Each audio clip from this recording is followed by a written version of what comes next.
Welcome to our R&D Tax Summit, this 3-day digital event designed for accountants and advisors navigating the changing R&D tax landscape. Our second session of the day today is called the R&D Market Today Insights and Opportunities. And we're delighted to be joined by our special guests.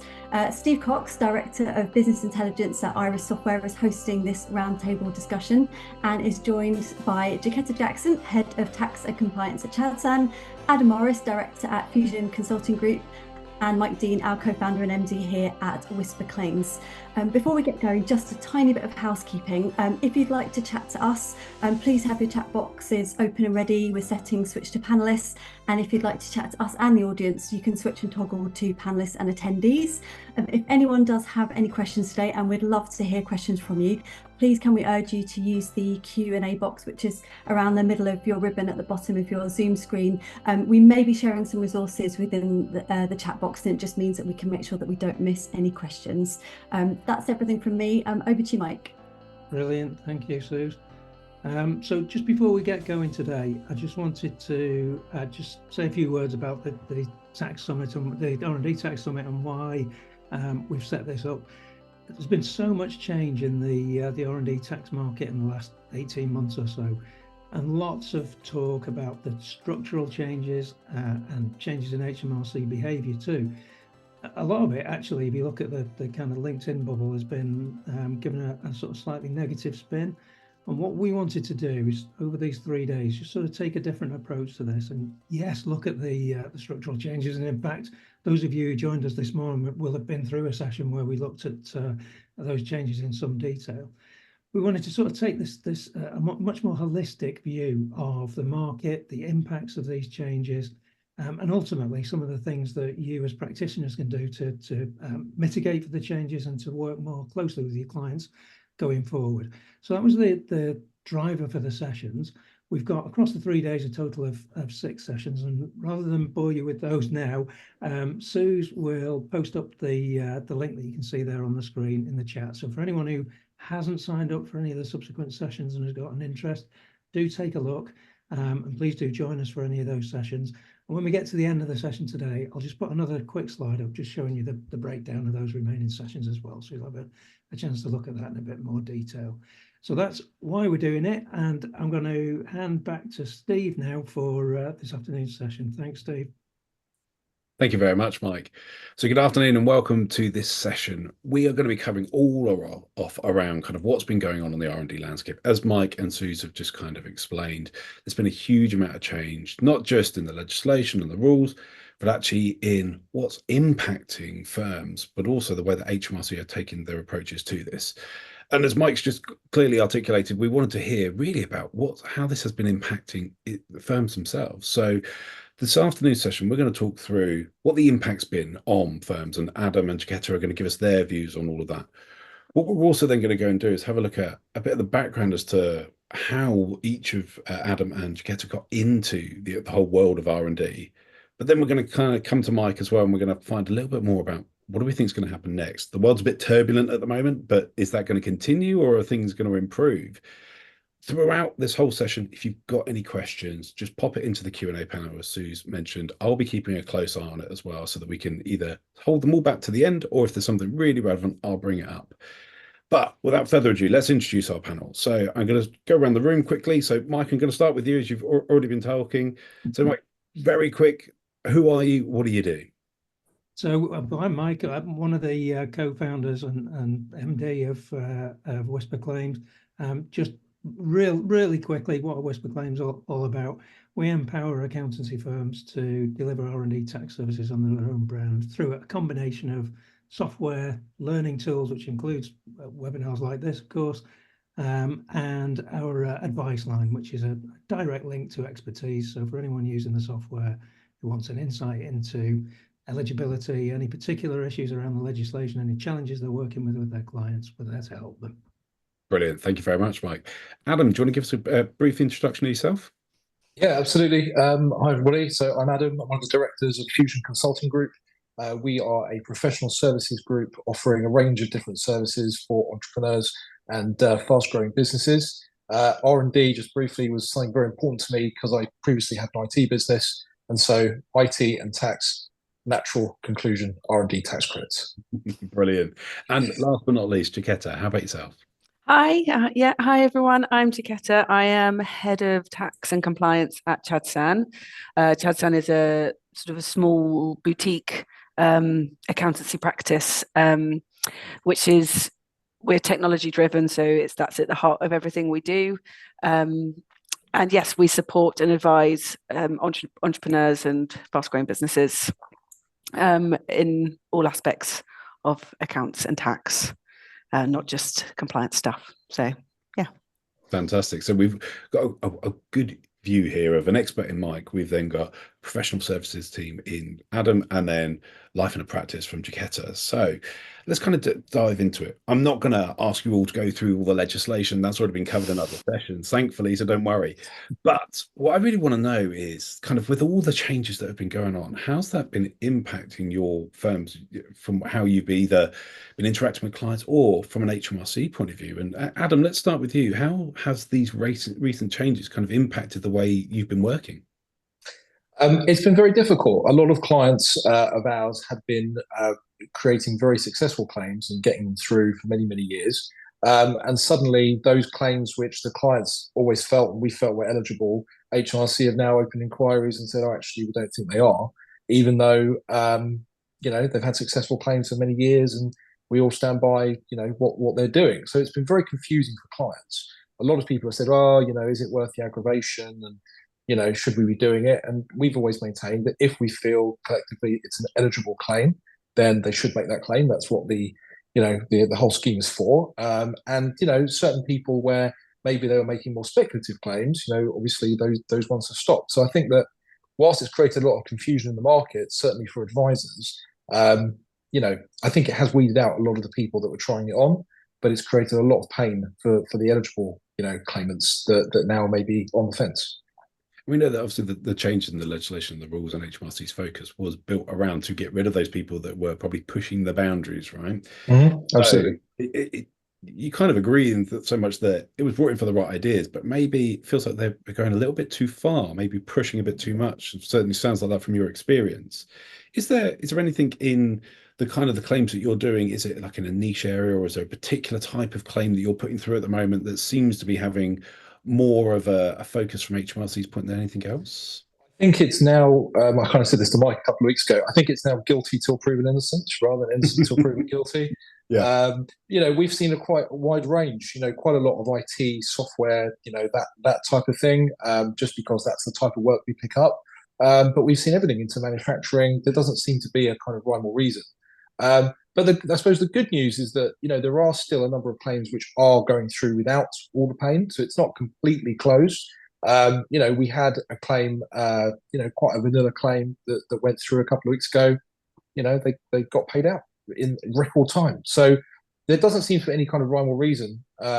I was joking with Mike a few weeks ago about whether it's all just ChatGPT, giving these answers and letters these days. I'm not sure, but yeah, there doesn't seem to be any kind of niche or any kind of particular amount or sector. Just seems to be some they seem to pick on, some they don't. There doesn't seem to be a formula really. It's really interesting. Chiquetta, are you seeing the same sort of thing from your area with your clients? Not. Well, it's a difficult one to answer because we at Chadsan we've been doing claims now for about 7 or 8 years, and we have always had in place quite a robust system where we challenge clients quite a lot and we push back if we don't think it's eligible. We'll, like I said, we'll push back on them, and we put a lot of the onus on the client to take responsibility for their claim. So actually, when everything changed last year, it sort of, in some ways, it's provided us with a lot of, we felt that what we were doing in the first place was quite, was a good thing to be doing. And we just continued going on that way. And therefore, the changes for us have more been in a kind of administrative way that, it's just more boxes to tick as and when we are submitting the claims. But we still continue to challenge the clients a lot. And we, it's things like we put a lot of onus on the client to write that technical narrative that goes in the claim, because they're the ones in the detail. I couldn't possibly write that for them. And it feels like for them, they're then taking on the responsibility of the claim. And, we make it very clear to them the risk that is involved with making the claim. It's not just a case of HMRC turning around and saying no. There could be a penalty that comes with it. Yeah. So it's just yes, it has been a bit more painful in the sense that it's a more administrative burden on us. And equally with the rate changes as well, the clients grumble an awful lot, but I have to remind them that they're still cash positive in the end. They're still getting money. So yes, it's not as good as previous years, but it's still better than nothing. And it's just a case of we're pushing back on them a lot more for them to take responsibility of the claim. So they are ultimately making the decision so that it's reducing our risk a lot. And WhisperClaims has helped massively with that for us. Chiquetta, do you think it just prompted a kind of line of thought there?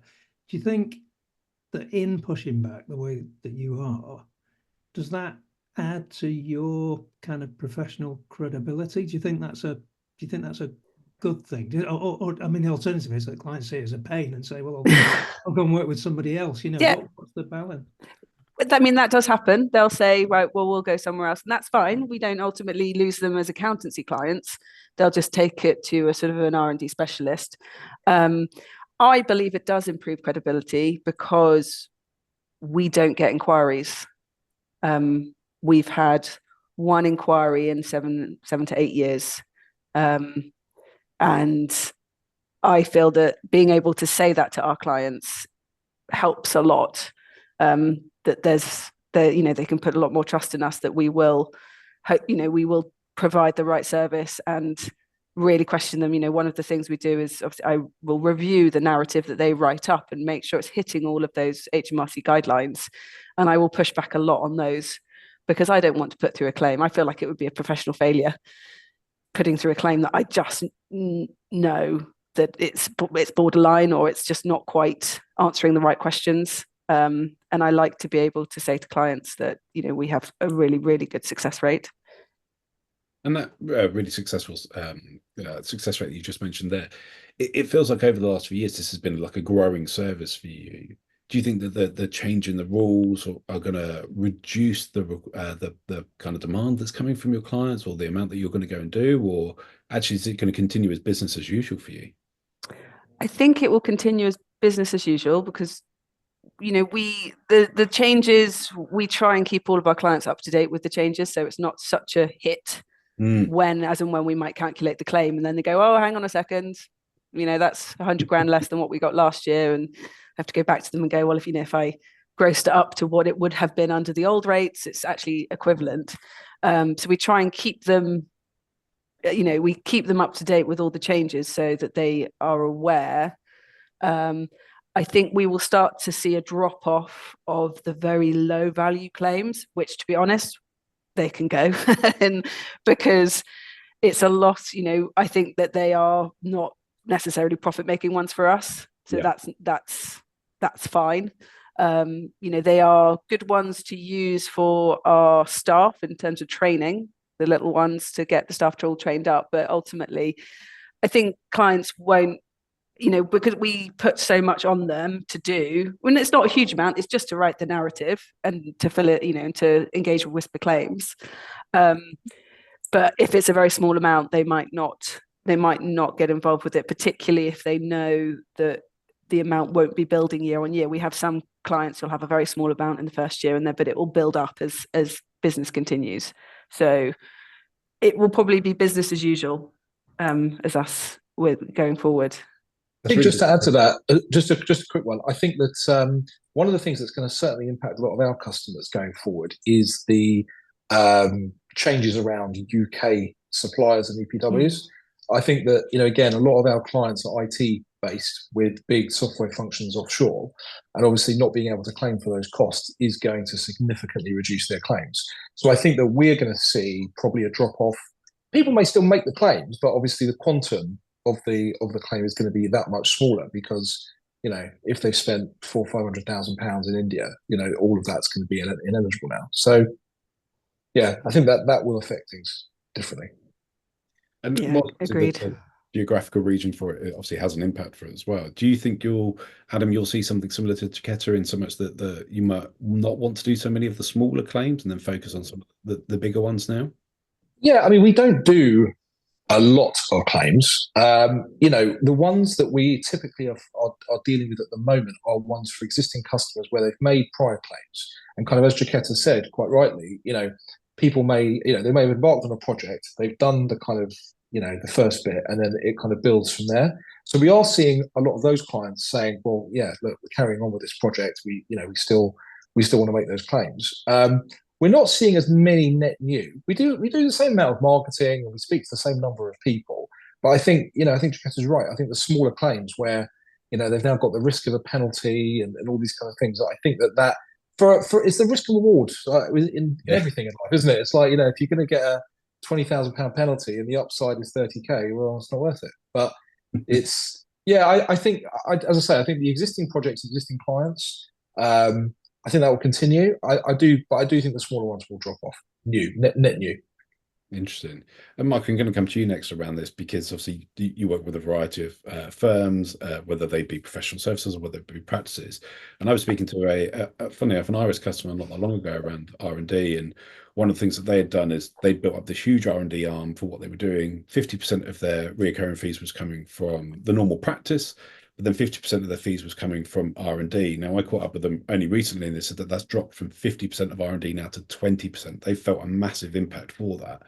Are you seeing that across a wider part of the WhisperClaims customer base as well, or is it kind of like ups and downs? Yeah, it's kind of a mixed picture. So some of the messages coming through clearly there from Chiquetta and Adam, where there's slightly different experiences of the market. Of course, we're seeing that across 140 or so customers that we're working with, that we get, different views and different snapshots of people's experience.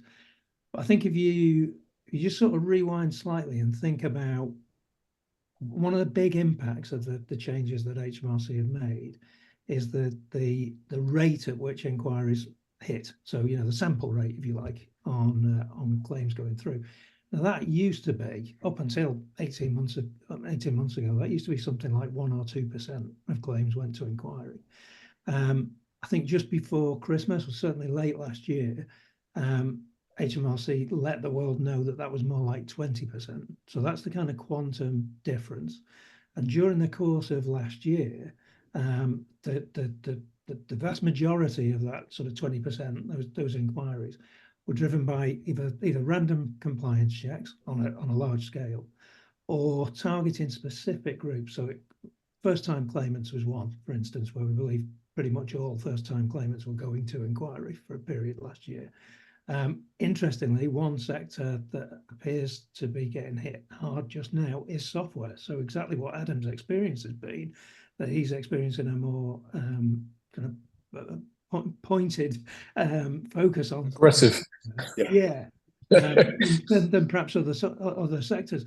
But all of these things seem to kind of come in cycles. So it almost depends on where you are in the year and who you're talking to as to what experience you get. So I think it has been a very much a sort of moving feast over that 18-month period. And I'd like to think that Adam's experience in software and IT will soften in the next. Let me know. Let me know what date. Let me know what date that finishes. Yeah. But I think the other message that's pretty clear from HMRC is, since the AIF was implemented in August, that sort of random nature of those compliance checks previously is now becoming much more focused. So you're seeing the sample rate is probably still 20%. It's probably still really high, but we're seeing that the majority, if not all, of our customers are reporting that they're hardly seeing any new inquiries at all. And I think that's because HMRC are targeting specific service providers. They're asking the question in the AIF now, who is it who's prepared this claim?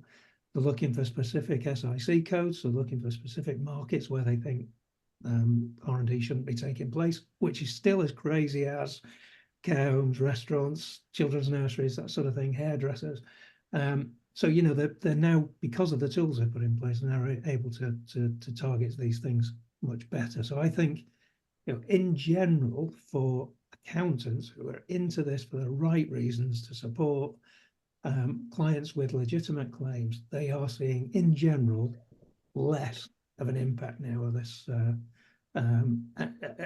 inquiry and compliance scrutiny, if you like, from HMRC, which I think is all of us around this table would welcome. But, you know, we've gone through that phase equally of everybody being frightened to death by what's gone on in the last 18 months or so. So a lot of the kind of negative feeling about the market has come from people feeling like they've been stung, squeezed rates, as Chiquetta mentioned, you know, higher inquiry rates, perhaps fearful stories about exactly what Adam said. You know, we believe these claims to be legitimate, and HMRC are saying they're not. So you've got to get into a fight. So all of these things have changed people's perception, I think, of the market. Also, Mike, I think the other thing that's really caused problems is just these huge delays with the letters. You know, I know I've got examples where, you know, we've waited 6 months for a response. You know, and even though we've traced 3 or 4 times, they're like, yeah, we'll get back to you, you know. And these kind of things just again don't help create positivity around the whole scheme, you know, especially when they write a letter and say, oh, you know, we want you to provide X, Y, and Z. You know, the client then panics, provides all the information, which you have to glean out of them. You get all the information together, send it back, and then silence. You know, and that's, you know, that's very discomforting for a client. Yeah, and then bizarrely, as you said earlier on, that's offset by the fact you just put a claim through and it got paid out straight away. Exactly. And that sort of takes your breath away at the other end of the exactly right. Yeah. It's definitely an interesting time, given everything that you've all just kind of explored your experiences with. And Mike, I agree with you. It kind of feels like the last kind of like 12 to 18 months, I was looking into it as a bit of the dark ages for what's been going on from an R&D point of view. Feels like we might be coming out of that, to your point about this cycles piece for it. So there's probably a number of firms out there who are thinking, okay, maybe now's the time to be getting into doing R&Ds. There's a lot more structure in place. Yes, there's good and bad with it all, but a lot of firms are constantly looking for new service to provide to their clients. And obviously this is an area where historically lots of firms have seen a lot of growth. So now people are thinking, oh, maybe it's the right time. So I'd love to ask you all a little bit around your experience of how you kind of got into the R&D bit, and a bit around, if you were starting again now, what would you do to start in this area, to start offering R&D as a service line? And Chiquetta, I'm going to come to you first. Obviously, as within an accountancy firm, how was it that you got into the whole R&D piece for it? Because it's not something that historically a firm will start out with. They'll start with a compliance piece rather than R&D. Yeah, so I think it was very much a reactive point of view to, you know, clients coming on board and either mentioning it to us that they'd like to claim it, or us potentially recognizing it. And it was, you know, that I think historically it was very reactive to the client. Yeah. And it wasn't necessarily a service that was sort of strictly in place. And over the years, as more experience gained, that process grew and grew and grew, and came to be what it is today. But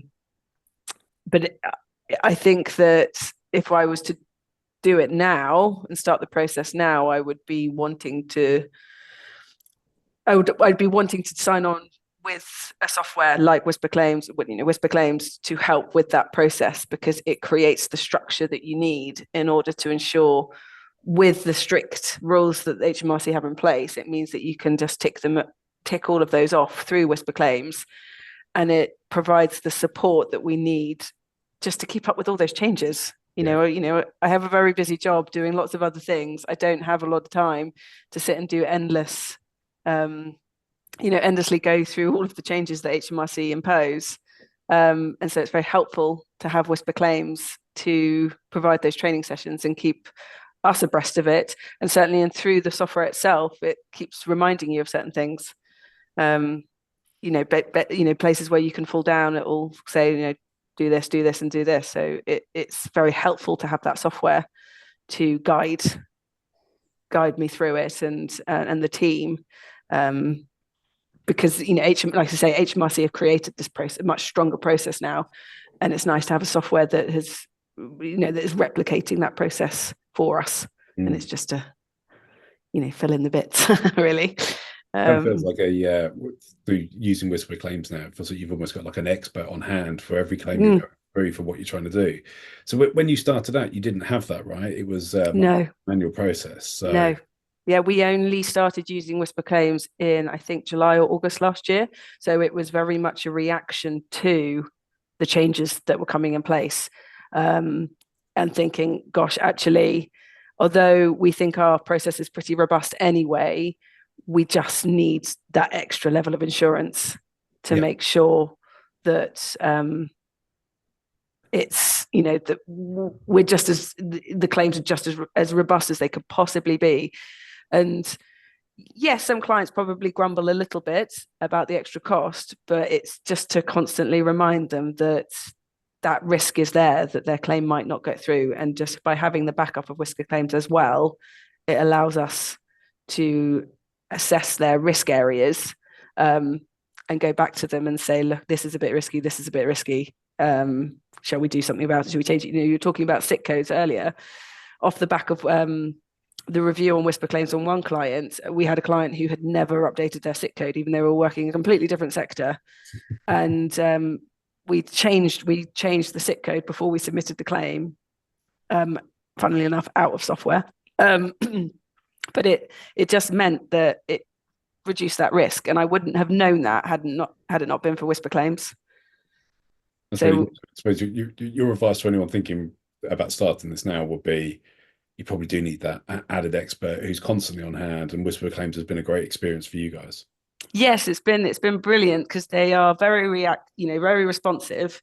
If I've ever got a question that I'm just not sure about, because I don't have anyone within my company that can support me on that, it's just me, doing it. So it's very, very helpful to have experts on hand who can just answer a question for me and keep me up to date with all the changes. It's nice sort of safety net. Yeah, no, agreed. So Adam, how about yourself? Go back to when you guys obviously started doing this within the professional services arena that you're within. Was it something that you always thought, well, actually we can go it alone, or was there a different reason for why you brought like WhisperClaims in? Yeah, absolutely. So as I said, I had an IT business before Fusion. I was approached by a very, very large firm in my old business who told me all about R&D, and they promised me the world. And in fact, we did get a claim through, which was 7 figures back in the day, long time ago. And obviously, that was very exciting at the time. So when I sold that and then set up Fusion with my business partner, who came from a tax background, we kind of thought, well, obviously I come from a technical background, he comes from a tax background. R&D is just a natural, we must do R&D, because that's just a natural thing. So where we were lucky was that obviously I was involved with the client side in terms of dealing with the technical narrative. So I'd go and interview the client, I'd find out what they were doing, I'd push back on, well, a website that says hello world is not R&D. I'd have that type of part of the conversation. And then, the tax and accounting team would put together all the schedules and the wages, the supplier costs, and all those kind of things. And when we first started, we were doing it all in big spreadsheets. And then we were, we'd kind of built our own kind of Word document template that we were, trying to fill in. And then we had this big debate where a lot of our competitors in those days were not doing any technical narrative whatsoever, because it wasn't a requirement. So, we were picking up clients who said, well, what are you doing writing all this technical narrative? Like, we just put together a spreadsheet and send it off and just amend our CT600. That's it. We're like, no. You've got to do a technical narrative. And we lost a lot of clients over that, because they were like, no one's ever done this before. So we were very strong of always doing the technical narrative. And then basically we got to the point where we'd taken on quite a lot of R&D claims. I can't remember when. Mike will probably remember when we joined. But whenever it was, I was like, this is mad. Literally, I had loads of spreadsheets, Word documents, and I can't remember who introduced me to Mike originally. But I looked at it and I thought, okay, it's just, as Jaquetta said, it makes a lot more sense. You fill in the details, it's prompting you, it's saying, oh, well, you can't do that, and have you considered that? And that's been really good. And obviously, the team have been there to answer any questions, which has been very good as well. And Yeah, I mean, we've had a very good experience. I certainly feel that, even though we have had a lot of inquiries over the last probably 6 to 12 months, most of them we've got through and we've got it all completed and the clients got their payout and everyone's been fine. Some are still ongoing, obviously. I think it would have been significantly higher if we had tried to go it alone. Trying to fill in all the changes in just outside Word documents and Excel spreadsheets without that kind of structure, I think would have been very difficult, and I think it would have led to more claims, genuinely. So it kind of feels like, from your point of view, the benefit of kind of going with WhisperClaims for you has been really around the kind of the efficiency and the scalability for some of the stuff that you've been doing, going from spreadsheets of doing all the manual stuff through to then also having the expert on hand, a bit like Taketa was talking about. So it gives, I suppose, more structure, more confidence in some of this going forwards. Yeah, I mean, certainly, in recent times where we've done a fact find with a client around an R&D claim, we will follow the whole methodology within the software. So, we'll obviously we fill in the bits we know already because we typically will do their accounts for existing clients. But then, we will kind of follow that whole process to make sure that we've ticked all the boxes. And you can't always fill it in that particular order, but it's a good guide, to make sure that you've caught everything.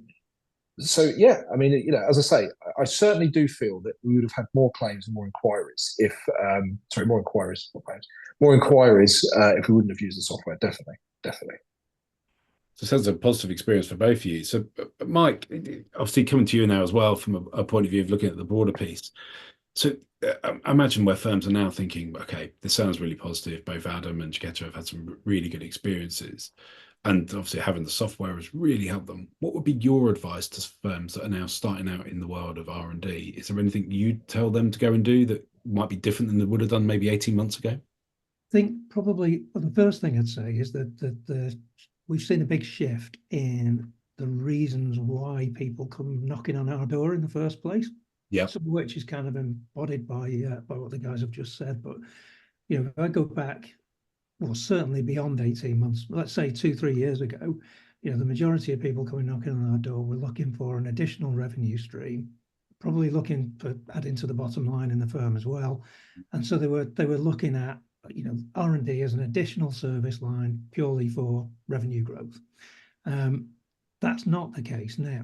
What we're seeing much more of is people knocking on the door saying, my clients are asking me for support. So they've been either let down by a third-party provider, or they're looking out at the market and are scared by some of the messaging that they see about R&D tax. So they're turning to their trusted advisor, their accountant, and looking for help. So kind of given that, I suspect that we'll have a lot of people on this call who are in that situation where they're being perhaps challenged by their clients to come up with a solution. How can you help me with R&D? And so because of that, they're looking for a solution to a problem rather than looking for a market opportunity, which, as I say, is what would have been the driver 3 years or so ago. And underneath that, I guess that there are some reasons why it becomes important for them to do it and not kind of abandon the opportunity and work with those third parties. And they seem to be around, making sure that they're adding value back to the client. There's a thing about credibility. I was asking Chiquetta back there about, being harsh with clients and giving them harsh feedback. Actually, there is more value in that today than there ever has been. Being honest and harsh with them in the first place is a good thing. But of course, to be able to do that, you've got to have the right tools and the right support around you to do that effectively. So, another big bit of feedback that we get right now, and to a certain extent, this isn't very helpful for us in our business model, by the way, is that people are using the software to do that, to say no to clients. So actually use it as a way of providing a structure that enables them to explain to the client why they're not eligible. The reason why that's bad for us is, of course, we charge fees for downloads of reports, and so they don't get to that stage. We don't get paid. But nevertheless, we see a lot of that now.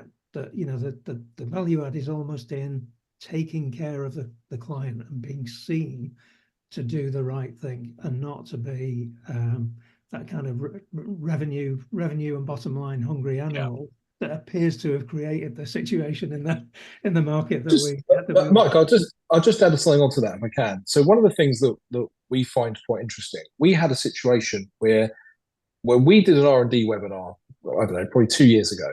And we picked up a lead who had had a really bad experience with their accountant who had done the R&D claim. So we said, okay, we'll look at it. We'll try and appeal it for you, etc. So we did that. We were successful.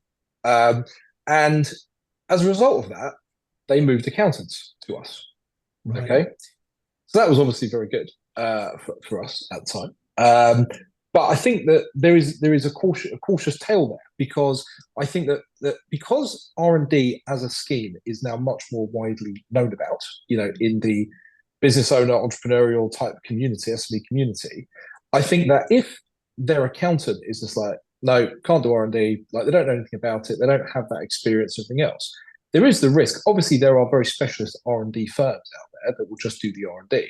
But if they do get picked up by somebody who has R&D experience in-house, but also does the accounting, all the other bits and pieces, I think there is a risk that obviously if they do an R&D claim and they don't completely screw it up and get an inquiry and claim a penalty and everything else, I think there is a risk that they are putting at risk the accountancy work and the rest of the contract. And so I think that almost accountancy firms who don't, for the right reasons, because they don't have the experience and don't have the skills to do it, then obviously they shouldn't do it. But if it's something that they feel they can get into, I think there is a risk that, if they say they can't do it, the client may look elsewhere and then becomes ripe for, moving everything else. So I think there is a kind of cautious tale there.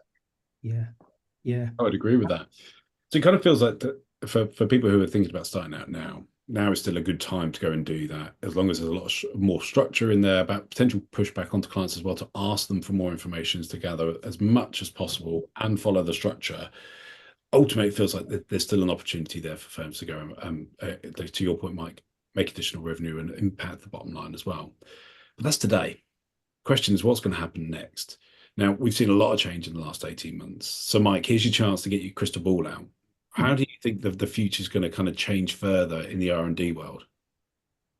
Well, there's a couple of things to say to sort of kick that off. The first thing is going back to the last budget, when all of the kind of latest changes were announced and of course have started to be embedded now. HMRC, or more particularly Treasury and Government, said that they'd essentially stopped meddling with the scheme at that point. So I think the words used were that the current review of the R&D scheme is over. So to a certain extent, there's kind of a sigh of relief there to say, well, okay, perhaps there's a period of stability sort of around the corner. And just to layer on top of that, I've read something just in the last week from the Labour Party that there's a change of government. The Labour Party have said they're not going to change the scheme either for the course of the next Parliament. So that's kind of good news. And the reason I say it's kind of good news is that we probably would all hope for some changes to make some of the things that have been changed a little bit better, but that sounds like that's not going to happen. But there is going to be a period of stability where there's no more changes, so we'll have a chance to at least catch up process-wise, and in terms of our client communications and how we work with clients in delivering R&D tax as a service. That should become more settled, which I think is good news. Now, there's little sort of nuances around that. So there's a consultation that's been ongoing recently around potentially building a new regulatory body for tax more generally, but there's been a very specific sort of focus on R&D within the consultation on that. So that may well happen, but of course, with an election around the corner, even that is all on hold right now. So, although on the one hand, I'm quite pleased to say the likelihood of more significant changes to the scheme is low, so therefore that's a good thing.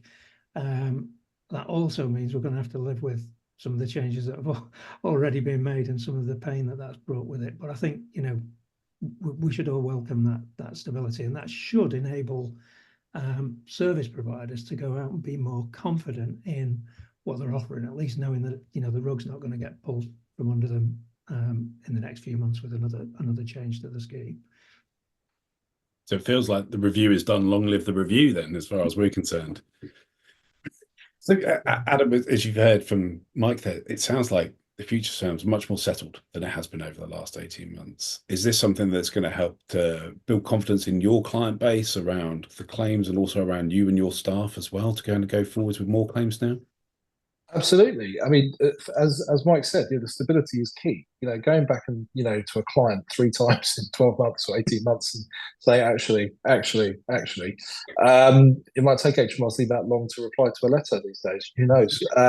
But yeah, the stability is very important, and I think that once everyone has kind of got over this kind of hump of pain, then I think that there's a new set of messaging that needs to go out from service providers saying, this is the scheme. It's not planning on being changed for a while. This is how it works. This is how you make sure your claim is eligible. You can't include this. You can't include that.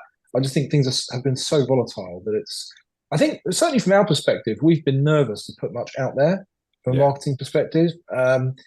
We used to, as I said, we used to do webinars all the time about R&D. We've kind of scaled that back a little bit because you don't want something to go out there and 2 minutes later it's wrong. So, we're very keen for a bit of stability. That's fine.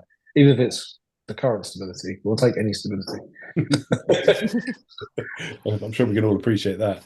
And you get to yourself. Do you think that? Well, I think I'd have to very much agree with Adam's points. It would be very, very nice not to have constant conversation with clients about, well, you get this at the moment, but then next year it'll be this, and then the year after that it will be that, and all these different percentages being thrown out there about how much of a pound, each pound they spend on R&D they'll get so much back, and it'd be nice to just be able just to give one or the two going forward, the merge scheme and then the R&D intensive scheme.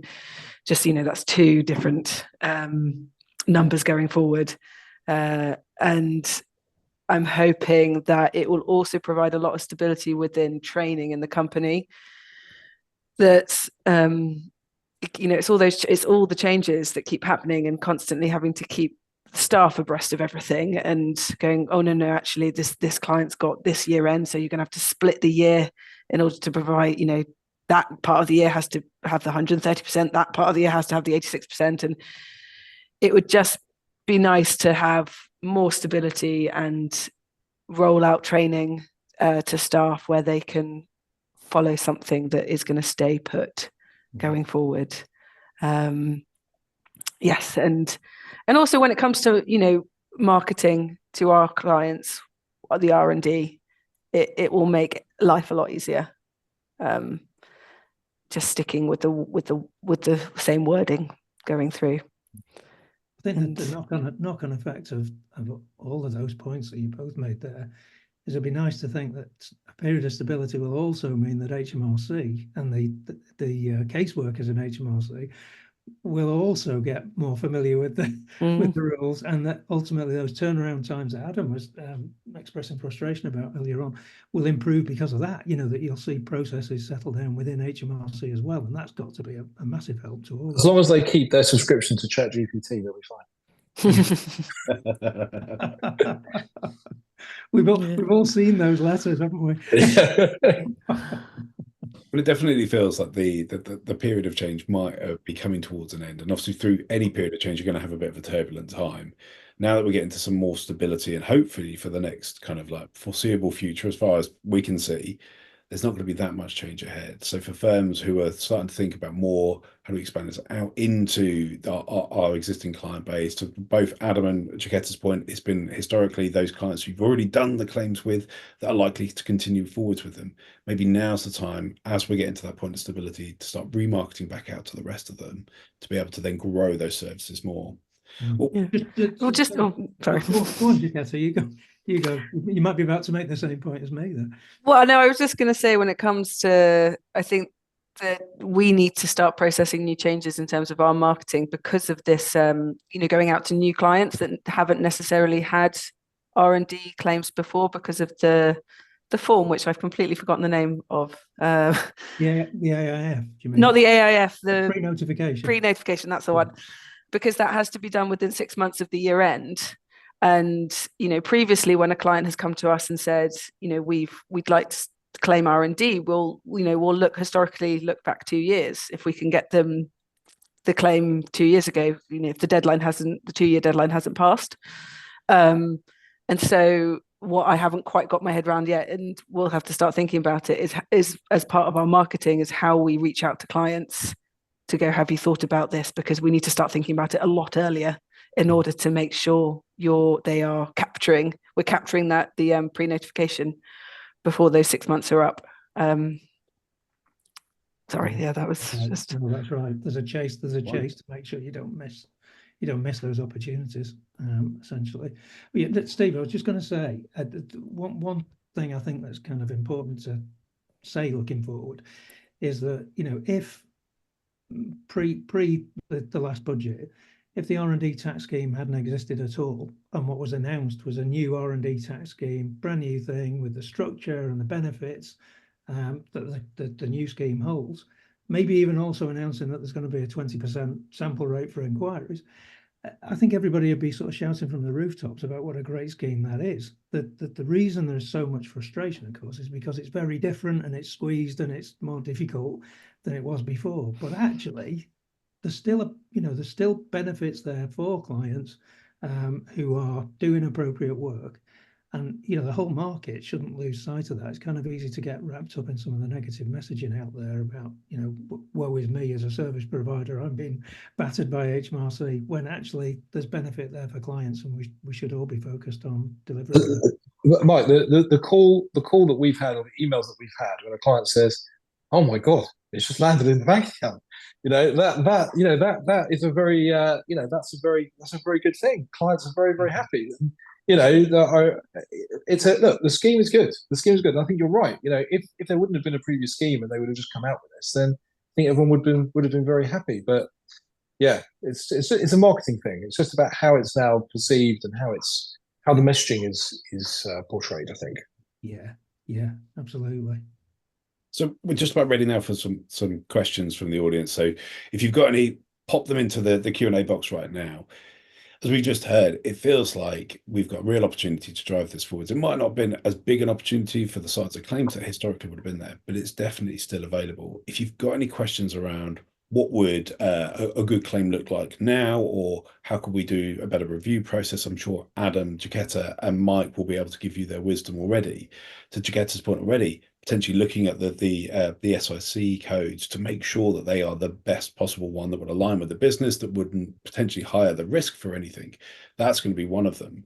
But if you've got any questions, please do let us know. And in fact, we've just come one through from Richard now. So Richard says, does the receipt of money in the bank account mean that they are unlikely to be challenged? Now, Mike, you're smiling away at that one, so I'm going to come to you first. I would say, I mean, I bet Adam wants to jump in on this as well. No. No change there. No, I wouldn't read it that way at all. You know, that's I think you know, what Richard's referring to, perhaps an expectation that's been set in the past. You know, you often hear people say, well, it got paid out, therefore it was accepted by HMRC. That was never the case, and that still isn't. I don't know if you'd add to that, Adam, given some of your experience. No, that's right. I mean, we've had people receive letters 2 years after being paid out. Yeah, no, absolutely. I mean, obviously, we have had both situations. We've had situations where the payment has not been made, and then you get the inquiry, and we've also had situations where the payment has been made, and you get the inquiry. So I don't think it. I think there is a process. I mean, Mike, you probably know more about this than I do. There is a process where if it's over a certain amount, it needs some kind of second sign off within HMRC. I can't remember what the amount is. Yeah, well, that used to vary depending on geography and where right being handled as well. But I think there is a much more consistent process. Right. Yeah. So the thing we could take away from that for you, Richard, is very much that it might be great and might want to celebrate when the money goes in the bank, but still be cautious. It doesn't mean that still be cautious, and still, be cautious in the way that you describe that moment and celebrate that moment with the clients as well. You know, put it in deposit. Yeah. A wise idea. Yeah. just having a look to last call for any other questions that we've got from anybody. But just whilst we're waiting for people to type them in, is there any advice that any of you would give now, thinking of what are the sorts of things that you've seen over the last kind of like 6 months or even all the way through to 18 months that in some of the claims you've done that have made a difference to yours? So Chiquetta, you mentioned already around sick codes and reviews. Is there any particular thing that you're doing that you weren't doing before that you'd give as advice? Gosh, yeah, I think, well, certainly the sick code one was, I didn't know about that until WhisperClaims pointed that out. And so I sort of make that one of the things that we look into. Oh gosh, I would suggest with the project narrative, the key thing for us is that the one query I spoke, that we had basically came down to the fact that this was a few years ago, but the narrative had never changed year on year. And HMRC picked up on that, and they picked up on the fact that they just hadn't updated it. And so I'm very hot now on this idea that narrative, the uncertainties and the resolutions, they have to be consistently updated and very clearly updated. You can't just sort of change a sentence or, just add a little paragraph up the bottom. It needs to be a big change from the previous narrative to ensure that they don't, HMRC, it might be one of the checks they do, I don't know, but just our learning from that inquiry we had was ensure that narrative is evolving year on year, and that it's just don't give them the reason to send that inquiry out. So don't rewrite the narrative with ChatGPT year on year. Yeah. Yes. Yeah. So Adam, how about yourself? Similar question. Is there anything you've kind of picked up?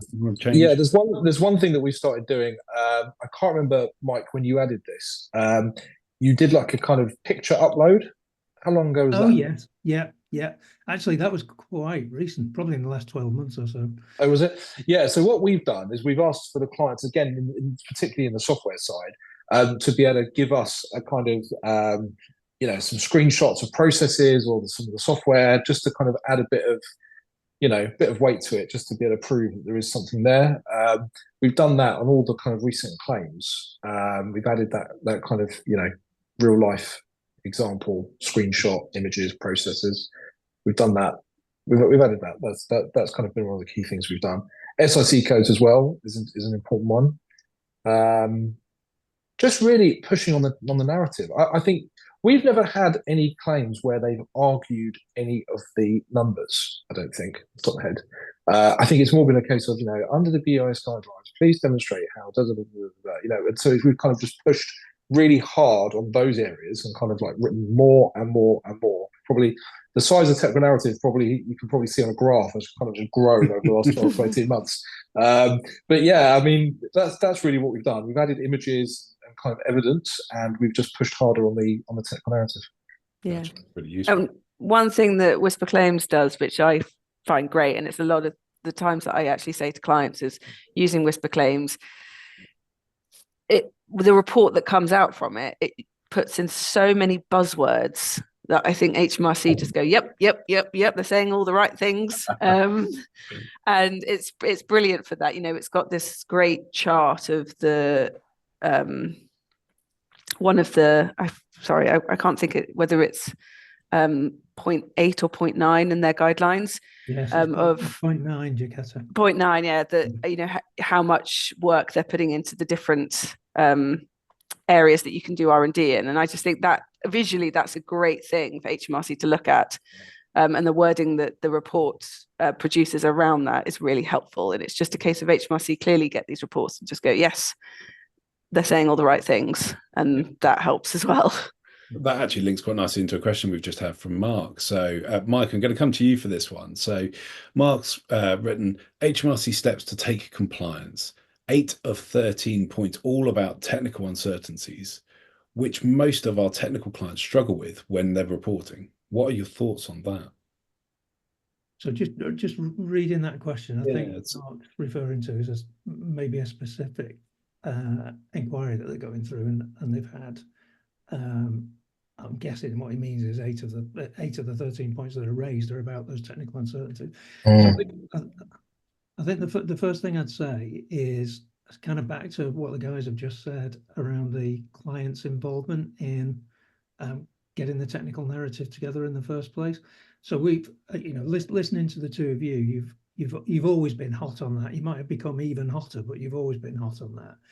And what we've seen in the, whatever it is, 8 or 9 months or so since the AIF was implemented, is that more and more of the claims that go through our system are utilising a feature in there that basically involves the client in writing the narrative. So we see a kind of general increase in client involvement in writing those things. And I think that's where this comes in. What I'd say to Mark is, your job is definitely not to try and interpret what the client is saying and write something up for HMRC. It's to get, and Chiquetta sort of played to this earlier on, it's to make sure that the client understands what the rules are and get them to effectively describe what they're doing and what the uncertainties are. At the end of the day, they're the competent professionals who understand their tech and their market. And what you need to do is get them to describe those issues. Mark hasn't suggested that he's done this, but so I'm guessing here. But don't you take on that role and try and prejudge where the client is in that regard. That's solid advice. So we're coming towards the top of the hour now. And first of all, I just want to thank you all for taking part in this. You shared some great experiences that you've had and some great insights for it all. And feels like things have been rough. They're getting better, though. Potentially a period of stability, even with a general election around the corner, which isn't something we often are able to say for stability on our election. But feels like times for R&D could be better. So thank you very much for your time. Thank you to our participants. Mike, I'm going to hand back to you now just to give a summary for what's still to come on the R&D Summit. Yeah, just bear with me a second and I'll just get the slide back up again.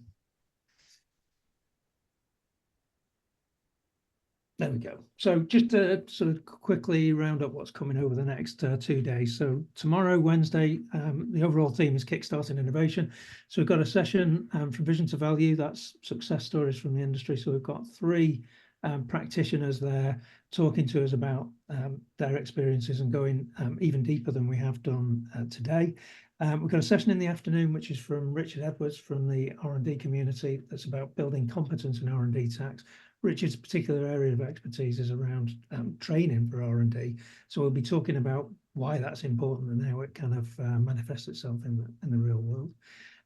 We've then got on Thursday 2 sessions. First one is around marketing. So I've got Jo Edwards from JE Consulting, who works with actually about 150 accountancy firms on their marketing side. So she's going to be talking about how to raise awareness of your R&D offering. And then in the afternoon, Susan and I are going to be working through a demo of WhisperClaims. So on the back of everything that people have heard over the few days, it'd be great to see some people there who want to know more about exactly what we do and how the software works out there in the market.